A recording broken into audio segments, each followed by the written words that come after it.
In these examples, we're going to use a little bit of what we learned in the previous examples to determine some ways in which we can translate common situations.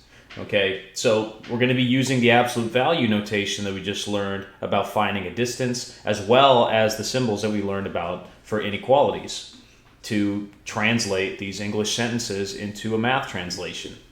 So let's take a look at this example, and it says that the distance between x and 7 is at least 4.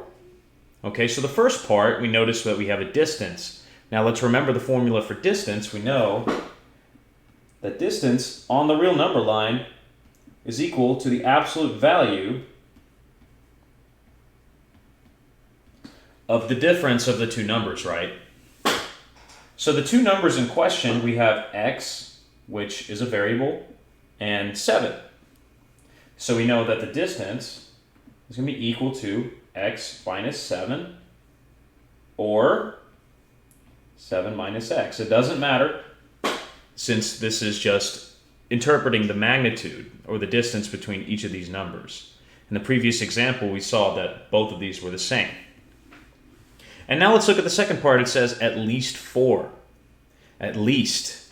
That is going to give us a cue for an inequality symbol. So at least, meaning that the distance between x and 7 can be 4, because at least implies that 4 is included in the interval. So when 4 is the least that this distance can be, then any number of x that will make the distance greater than 4 is also valid. So what we're looking for is a greater than or equal to symbol. So this, at least,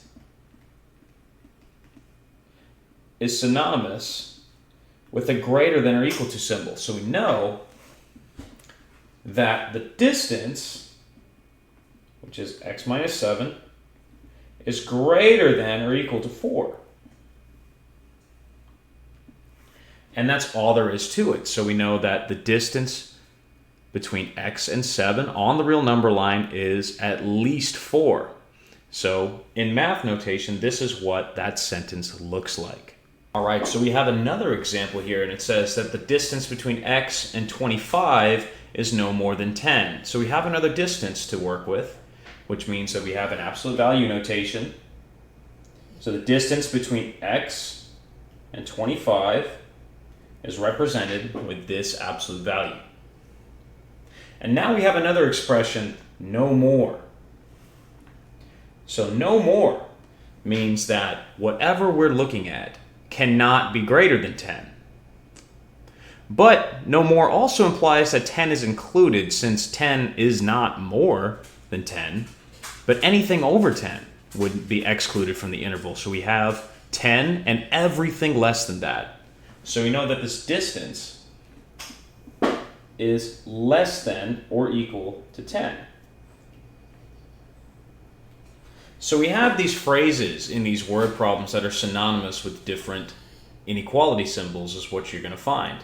So we had at least,